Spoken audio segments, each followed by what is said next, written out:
ఆయన అప్పగించేశాడు. ఆయన రక్తం ద్వారా మనల్ని పాప విమోచకులుగా మార్చాడు. నాలో పాపం ఉందని మీరు ఎవరైనా చెప్పగలుగుతారు? నాలో పాపం లేదని మీరు ఎవరైనా చెప్పగలుగుతారా? నేను అబద్ధం ఆడలేదు అని చెప్పగలుగుతారా? నేను బూతు మాట మాట్లాడలేదు అని చెప్పగలుగుతారా? ఎవరూ చెప్పలేం. ఎందుకంటే మనుషులు అందరం పాపం చేస్తా ఉన్నాం. పాపంలో పుట్టాం. మన పెద్దలు అన్నారు పాపహం పాప కర్మానమని. అంటే నేను పాపంలో పుట్టాను, పాపంలో ఎదుగుతున్నాను, పాపంలో ఆలోచన నింపబడి ఉన్నాయని. అందుకనే ఈ పాప జీవితం నుంచి ఈ పాప రోగానికి ముందుగా యేసయ్య లోకానికి వచ్చాడు. స్వతంత్రసరి పాపాత్మలు పరలోక రాజ్యాన్ని స్వతంత్రించుకుంటే అక్షయమని ఇది నా దేవుడు పరిశుద్ధులైన దేవుడు ఈ లోకానికి వచ్చి నీలా మన పాపము తన మీద వేసుకుని ప్రాణం పెట్టాడు. మూడోది నన్ను తిరిగి లేచి ఇప్పుడు పిలుస్తున్నాడు. నేను వెళ్తున్నాను, నాతో పాటు మీరు రండి. నేను వెళ్తున్నాను, నాతో పాటు రండి.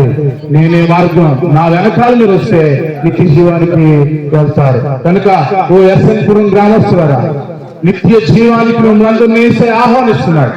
మీ పాపాల నిమిత్తమని చనిపోయాడు, మీ పాపాల నిమిత్తమని సిలువేయబడ్డాడు, మీ పాపాల నిమిత్తమని కట్టబడ్డాడు, మీ పాపాల నిమిత్తమైన పాశములు వేయించబడ్డాడు, మీ పాపాల నిమిత్తమని కొరడాలు తిన్నాడు, మీ పాపాల నిమిత్తమైన సమాధి చేయబడ్డాడు, మీ పాపాల నిమిత్తమైన ఇదిగో సిలువకు దిగ్గొట్టబడ్డాడు. మీ పాపాల నిమిత్తము ఆయన మృత్యుంజయుడే తిరిగి లేచాడు. మీ పాపాలు క్షమించి మిమ్మల్ని నిత్య జీవానికి తీసుకెళ్తాడంటున్నాడు. వస్తావా? నీ జీవితాన్ని ఏసేగిస్తావా?